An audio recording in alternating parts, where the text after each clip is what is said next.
Welcome students, welcome to my next video. Standard 8 History, topic number 9, last phase of struggle for independence. Before I start the video, let me request you to like the video and subscribe it, and also share the video with your friends and also ask them to like and subscribe it. Now, my dear students, let us see the last phase of struggle for independence. When I say the last phase, means the final phase. When I say final phase, we would remember Quit India movement. You know, this particular lesson is focusing on the Quit India movement. Now, before I start with the lesson, let me explain you the Act of 1935. This act was passed by Britishers. According to this act, the British governed Indian provinces and the princely states together should form federation. According to this act, the working of the British governed provinces will be handed over to the Indian representatives, and if the princely states join the federation, they will lose their autonomy. Hence, the princely states refused to join the federation. As a result, the Act of 1935 was a failure. This act was not put into practice. During that time, Indian National Congress decided to fight the election at the provisional legislative body or in provisional legislature, because Indian National Congress was not satisfied with the Act of 1935. In 1937, they decided to contest election in 11 provinces, out of which 8 of the provinces was secured by Indian National Congress. Thus, the cabinet ministers of Indian National Congress came into power, and they started making reforms. They started opposing the policies which were against the Indians. There was some useful work done by Indian National Congress.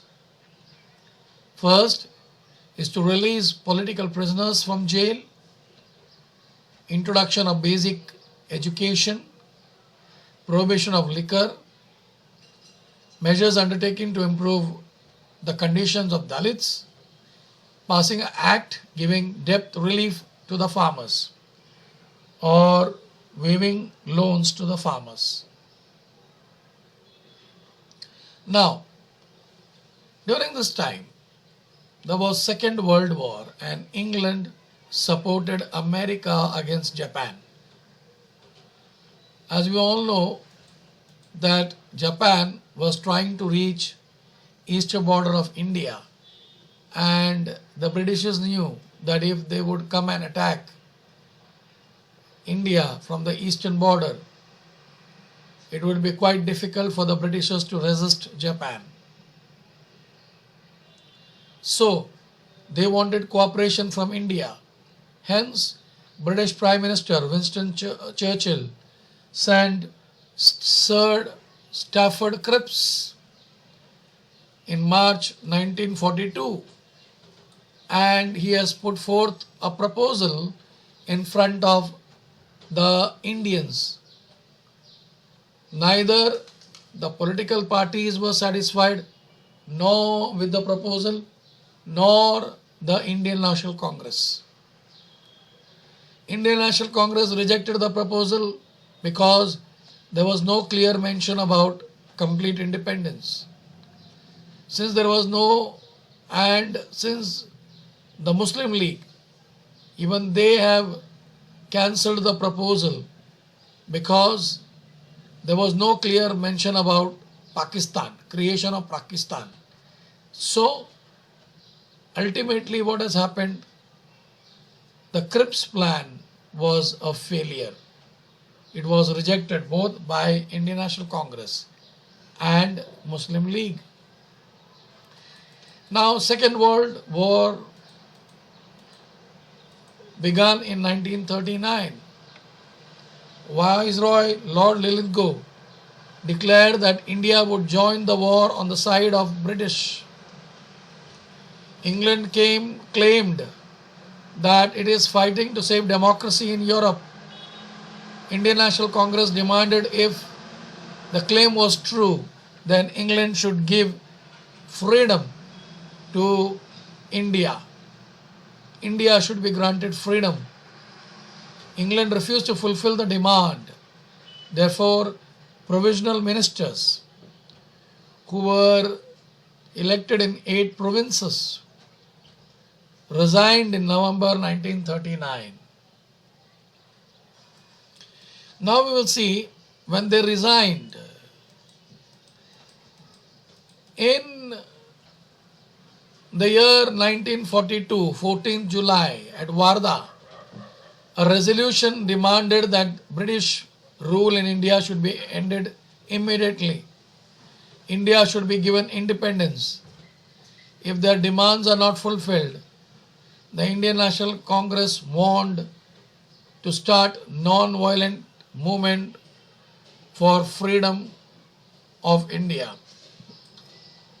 So, with that intention, on 7th August 1942, the session of Indian National Congress, which was held at Gauliya Tank Maidan in Mumbai, Maulana Abul Kalam Azad, the president of the session, passed a resolution. The British should leave India. This resolution was passed by the Congress Working Committee at Wardha, which was finally approved in Mumbai session on 8th August. The resolution of Quit India movement, which was put forth by Jawaharlal Nehru. Jawaharlal Nehru got passed with great majority. It was also decided to start a nationwide movement, non-violent agitation under the leadership of Mahatma Gandhi. And Mahatma Gandhi, in this meeting, he said, every one of you should, from this movement onwards, consider yourself as free man or woman and behave like a citizen of free India. We shall either free India or die in the attempt. Gandhiji gave an inspirational appeal to the public to be ready to sacrifice with the feeling of do or die. Now, my dear students, with that, we could see people were fully charged. The angry mob took procession at various places. There was lathi charge. They opened firing on public, but still people were not afraid. Agitators, they went and attacked the places like jails, police stations, railway stations, which was symbolized the suppressive policy of the Britishers. Now, my dear students, we could see British, they tried to control over the government offices. In Maharashtra, young and old struggled with the determination of boundless courage. At a place like Chimur, Asti, Yawali, Mahad, Gargoti, and made the struggle immortal. We could also see, I would like to mention about one school student. His name is Sirish Kumar. At Nandurbar, the school children under the leadership of Sirish Kumar carried out a procession holding tricolor. The slogan of Vande Mataram was given, and the police became furious and they opened firing on small children as well. In this firing, Sirish Kumar died. And there were several other friends of his who became martyred in this firing. But I will mention about Sirish Kumar, his valuable contribution in the leadership to carry out Vande Mataram movement. I would also like to speak about, at the end of 1942, the leadership of this movement went in the hands of the young activist Jai Prakash Narayan, Dr. Ram Manohar Lohia, Chotu Bhai Pauranik, Achyut Rao Patwardhan, Aruna Asif Ali. All these people, they knew that if they will carry out the revolutionary activities openly, they would be arrested. So they went underground and they started breaking down government machineries, like railway routes were destroyed, cutting off telephone lines, blowing up bridges. These were the work carried out by the underground leaders. And when these things were carried out, the British troops, they were trying to find out who were they. But, they were not able to identify these underground leaders who were carrying out this revolution. Bhai Kotwal, Azad Dasta in Karjat Taluka of modern India, Raigad district, General Avari, Lal Sena in Nagpur. Such groups made government helpless. In Mumbai, Vittal Javeri, Usha Mehta and her companion established a secret transmission center named Azad Radio, and in that they relayed patriotic songs. They gave speeches which were creating awareness among the people. They encouraged agitators to fight against the Britishers. And similar kinds of centers were operating in Kolkata, Delhi and Pune. Now we would see what happened in Maharashtra. In several places, British officers were driven out.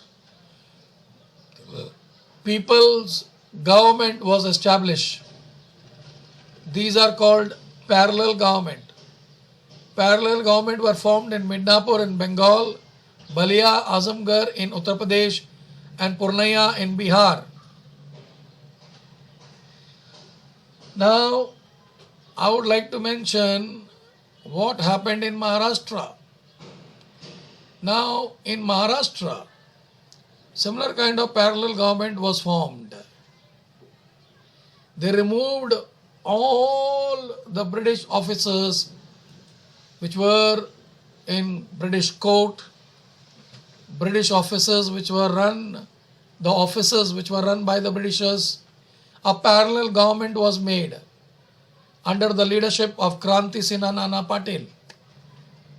And they not only they appointed parallel government, but they opposed to the money lenders, prohibition of liquor, spread of literacy, opposition to the caste distinction.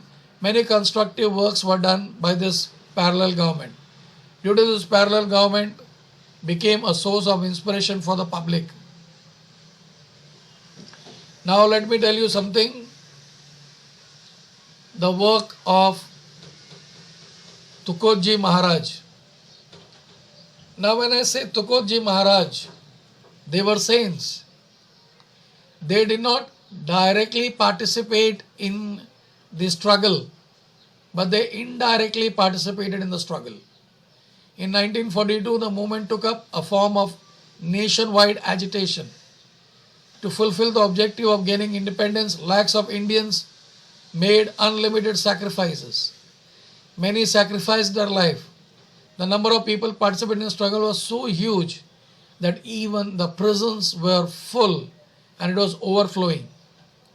The patriotic song was composed by Sane Guruji and Tukotji Maharaj that increased enthusiasm of the agitators. And this nationwide movement was called Agast Kranti.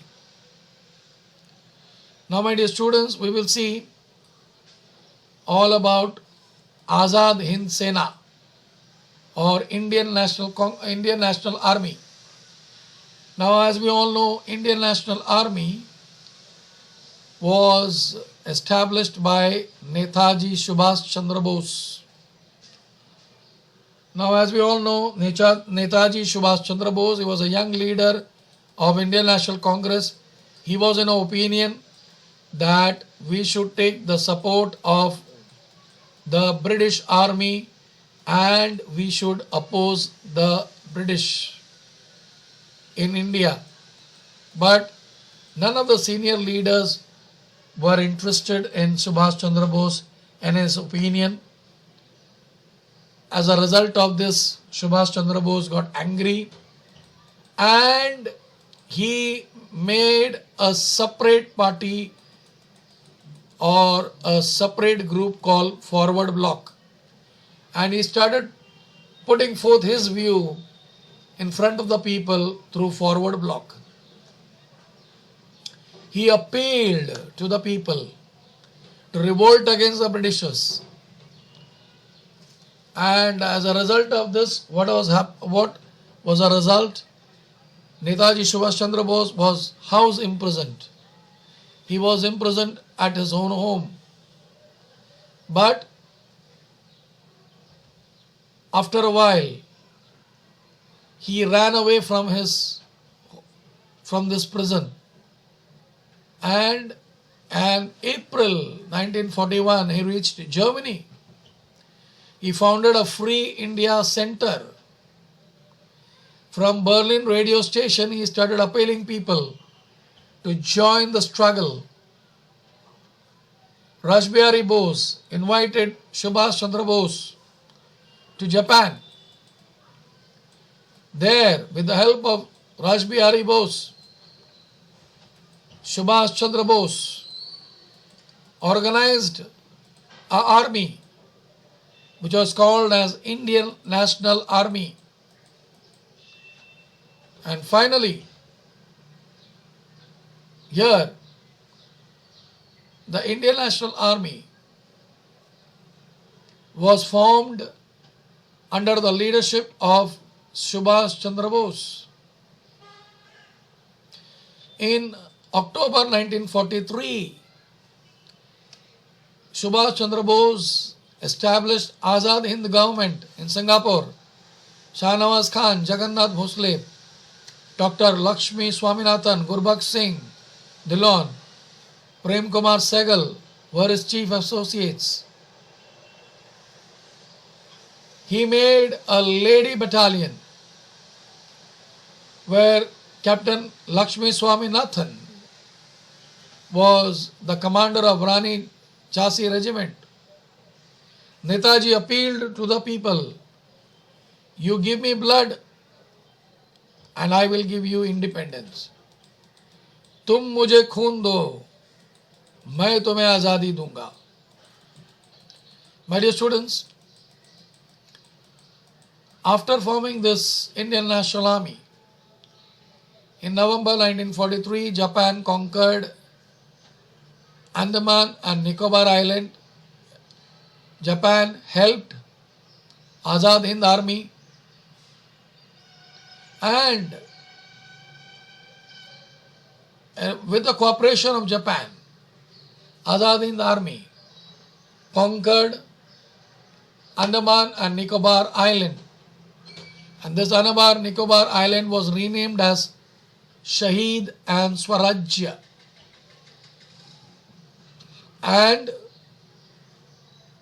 they started commencing towards Arakan's province, Arkanha province in Myanmar, and they came towards eastern border of Assam, and they captured Imphal, and as they were commencing, something untoward thing happened. As there was a heavy rain,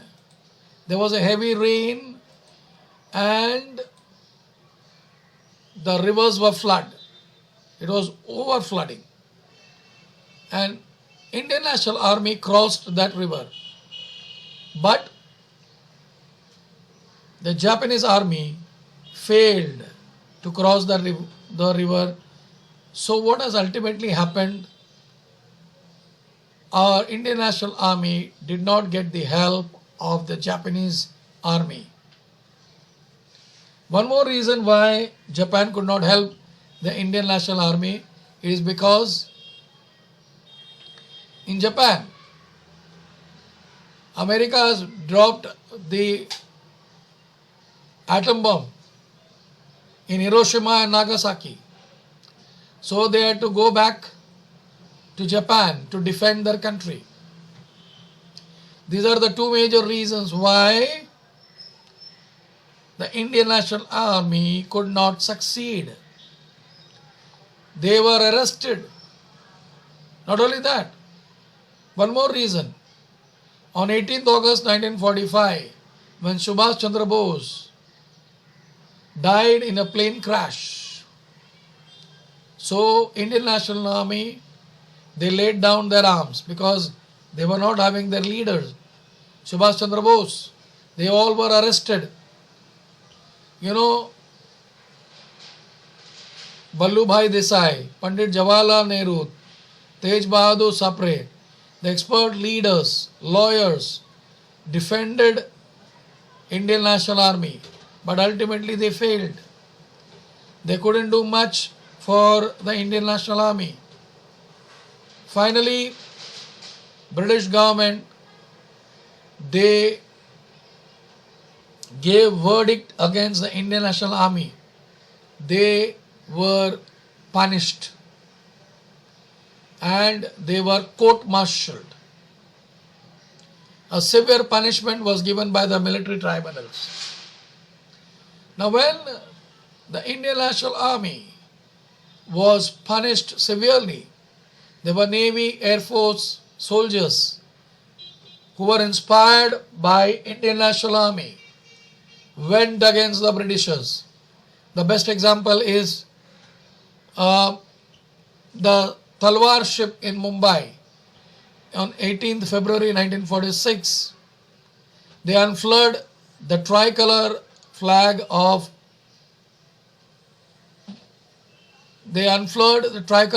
on the British warship. They raised the slogan against the British government. The British government sent army to open fire on the naval soldiers. The rebels made a counter-attack while firing. The workers, common people extended the support to the naval leaders. Finally, with the mediation of Sardar Vallabhbhai Patel, the naval soldiers laid down their arms. To support the uprising of the naval soldiers, Air Force officers from Delhi, Lahore, Karachi, Ambala, Meerut went on strike. These revolts were clear indication that the sentiments of the discontent against the rulers have reached a climax. In the way period between 1942 to 1946 shook the foundation of the British Empire in India. Through Quit India movement, severe discontent on Indian people against the British was expressed. Army, Navy, Air Force, which were the backbone of the British power, they were also now opposing the British. Due to these incidents, British rulers realized that they will not be able to empower India for a long period of time. Thus, I would like to conclude the lesson by saying that Britishers have now understood that no more they can survive in India. They have to do something, or else they have to go back to England. Thank you, my dear students, for your patient hearing. And once again, I request you to like the video and subscribe it, and also share the video with others. Thank you.